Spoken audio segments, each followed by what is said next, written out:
Hey everyone, Joe Young here. Simply want to step in front of a video here and ask the question, are Christians addicted to poverty? Yes, I asked the right question, and it may sound funny to you, but are Christians addicted to poverty? Pastors, look across your congregation. How many people in that congregation are not doing so hot financially? Have you ever asked the question why?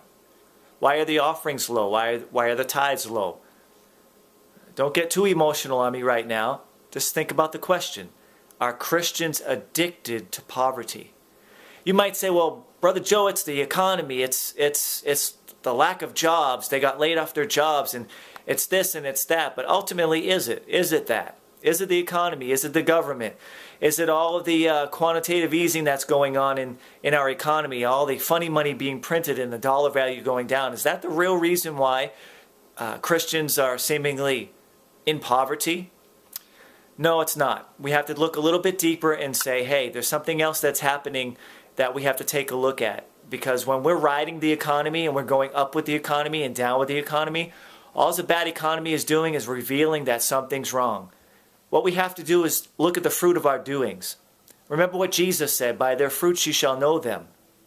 I know it's not a heaven and a hell issue. It's just a question. Are Christians addicted to poverty? And we have to answer that question.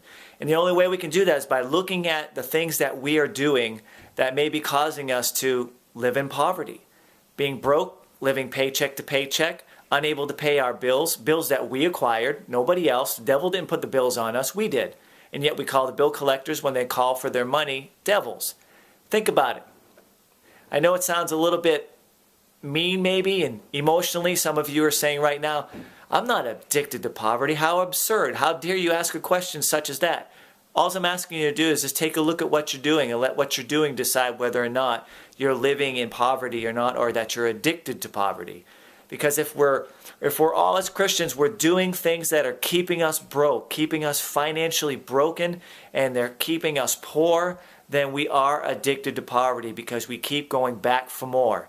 Over and over and over again, we keep repeating the same old process, and that's doing things that are making us poor, whether it's excessive spending habits, the racking up of huge debt.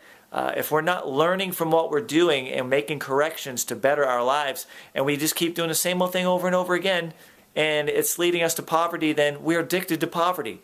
The only way to decide the truth is to fill out a financial statement. Financial statement is a great way to take a look at the numbers because the numbers will tell you the story.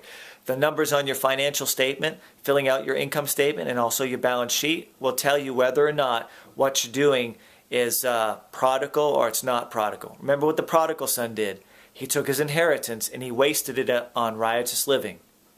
Now, you may not be going out there and living with harlots and all this other stuff, but if you're taking if you're taking what's yours, your pay, and you're wasting it and you're ending up poor at the end of the day, then you just might be addicted to poverty.